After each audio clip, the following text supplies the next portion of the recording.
Hello everyone. Monday check-in with everyone today just to say hello and to share a few thoughts with you today. I'm out in my backyard because the sun is shining and it's not raining, and it's a wonderful opportunity to be out and about.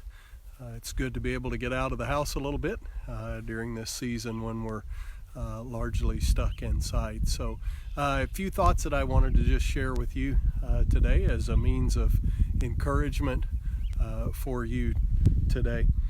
Just a few days ago, I was outside and I heard one of my favorite sounds again after a winter of not hearing it. The sound was the call of a red-winged blackbird.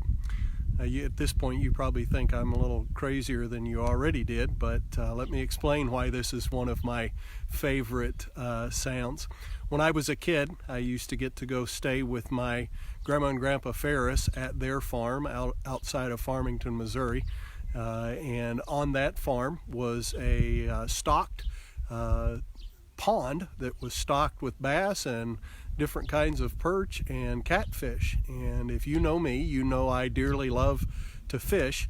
But beyond that, one of my favorite things was being there when Grandpa would say, "Come on, let's go down to the pond," and grab the old Zebco 33 rods and reels, and down to the pond we would go, where we would hang out and bond and just spend some time together. It was just a absolutely magical time because it blended two of my great loves, fishing and hanging out with my grandfather.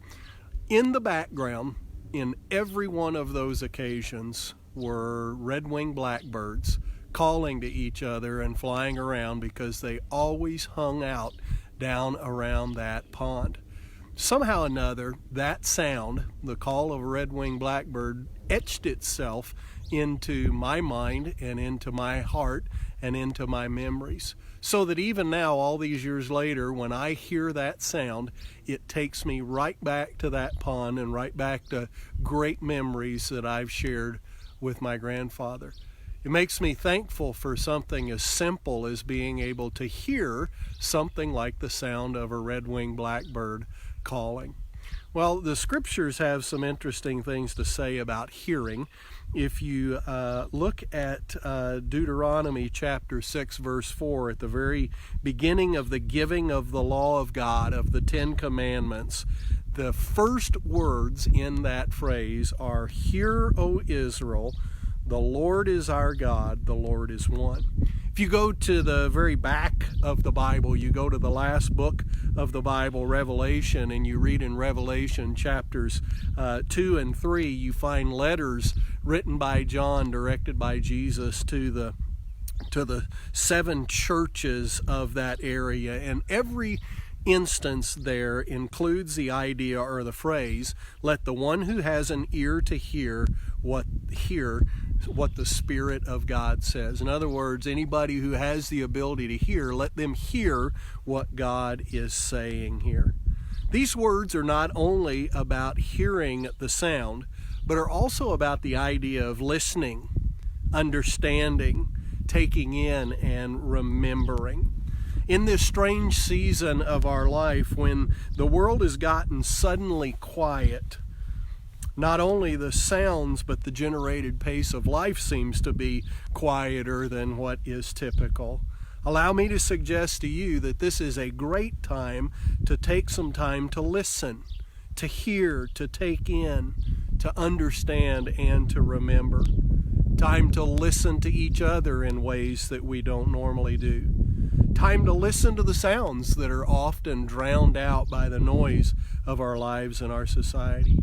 Time to hear the sounds of nature and the glory of God's creation. The sounds that right now here in Wisconsin speak to us of spring and warmer weather and nicer days. And don't forget to take time to hear God, to take advantage of the quiet and listen to His voice, to hear His word and take it in and contemplate and understand what it means, to be reminded of the goodness and the greatness of our God. Take advantage of the quiet and allow things like the call of a red-winged blackbird carry you into memory of the good things that God has given us. I hope this serves as a blessing and a reminder to you today. And the next time you hear a red-winged blackbird, think about the goodness of God.